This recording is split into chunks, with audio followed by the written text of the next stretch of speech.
یزید پلید اتنا ظلم کر رہا ہے، کیا اسے معلوم نہ تھا کہ حسین کون ہے؟ کیا اس کی آنکھوں سے چھپا ہوا تھا کہ مولا حسین کون ہے؟ آئیے مولا حسین کی عظمت صحابہ کے درمیان کیا تھی۔ امام ذہبی رحمت اللہ تعالی علیہ لکھتے ہیں، یہ ذہبی محدث بھی ہیں، مورخ بھی ہیں، بڑے مرتبے ہیں ان کے۔ وہ لکھتے ہیں کہ مولا حسین کا عالم شباب تھا، عین جوانی کے دن تھے۔ مدینہ منورہ کے ایک محلے میں میت ہو گئی تو میت پر اہل مدینہ کی یہ تمنا ہوئی کہ جنازے کی نماز، چونکہ اب نبی تو ظاہری طور پہ وصال کر چکے ہیں، تو ہمارے خاندان کے فرد کی نماز جنازہ آل نبی پڑھائیں گے، اولاد رسول پڑھائیں گے۔ تو انہوں نے مولا حسین کو مدعو کیا کہ ہمارے خاندان میں میت ہو گئی، لہٰذا آپ تشریف لائیں، اور دنیا سے جانے والا حضور کا صحابی ہیں، اگر آپ آ کر ان کے جنازے پہ نماز پڑھ دیں تو آل نبی کی آمد ہم یہ سمجھیں گے کہ نبی کی آمد ہو گئی۔ مولا حسین جنازے میں تشریف لے گئے۔ جب جنازے میں گئے تو آپ نے جنازے کے دور اپنی نالین اور اپنی جوتیاں اتار دی، اور اپنی جوتیاں اتارنے کے بعد آپ جنازے کے قریب کھڑے ہوئے۔ آپ نے نماز جنازہ پڑھائی، اور جب نماز جنازہ پڑھا لی تو آپ لوگ اچھی طرح سے جانتے ہیں کہ اگر جوتیاں اتار کر کے آدمی مٹی پر چلے تو اس کے تلووں میں مٹی تو لگے گی۔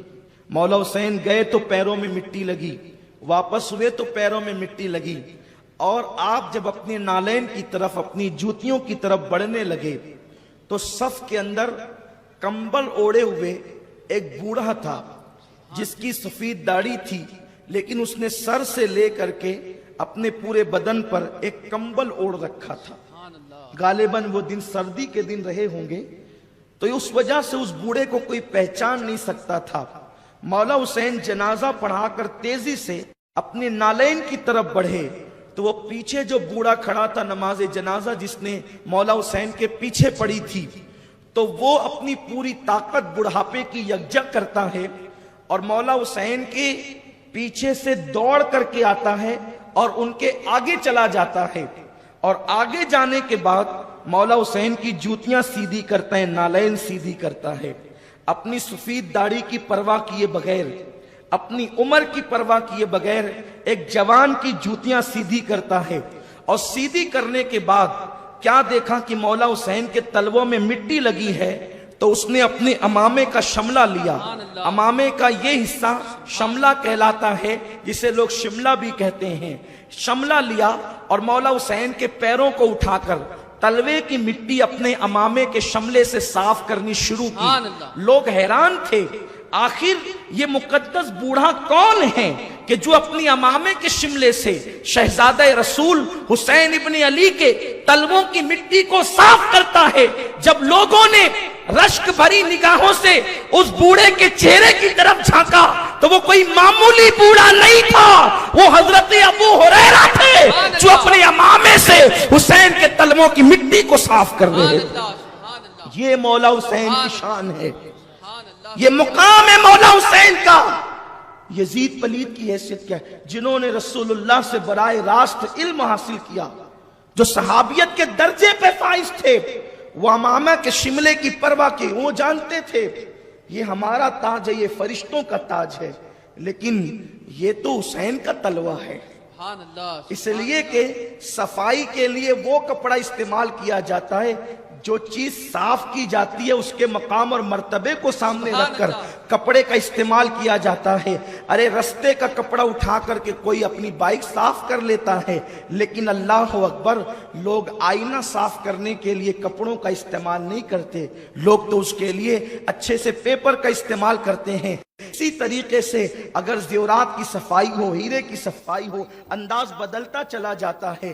ابو ہریرہ کے عشق کو کروڑوں سلام ہو کہ اپنے امامے کے شملے سے امام حسین کے تلووں کی مٹی صاف کی۔ کہاں ہے وہ بدبخت جو یہ کہتا کہتے ہیں کہ صحابہ کرام نے اہل بیت کا حق غصب کیا، اہل بیت کو اذیتیں پہنچائی، نادان تو آج سینہ پیٹ کر کے انہیں بدنام کر رہا ہے، لیکن یہ وہ صحابہ ہیں جنہوں نے اپنے امامے کے شملے بھی قدم حسین میں رکھے ہیں، حسین پاک کے ساتھ محبت کی ہے، عشق کیا ہے، پیار کیا ہے۔ میرے آقا صلی اللہ علیہ وسلم کے دیوانوں، یہاں سے پتہ چلا صحابہ کتنا احترام کرتے تھے۔ علم اتنا ابو ہریرہ کے پاس، تقوی اتنا ابو ہریرہ کے پاس، سب سے زیادہ روایتیں حضرت ابو ہریرہ کی ملتی ہیں ہمیں، لیکن کس طرح انہوں نے احترام کر کے بتایا کہ مولا حسین کا اتنا احترام کرتے ہیں تو حسین کے نانا کا کتنا احترام کرتے ہوں گے، آقا کریم سے کتنی محبت کرتے ہوں گے۔ وہ حسین پاک ہے جن کو صحابہ کرام نے اس شان سے خراج پیش کیا، جھک جھک کر کے سلام کیا، لیکن اللہ کی آزمائش، اللہ کی طرف سے امتحان کہ اللہ تبارک و تعالیٰ نے مولا حسین کو آزمایا تاکہ دنیا دیکھ لے کہ میرے حسین کی عظمتیں کیا ہے۔ مولا حسین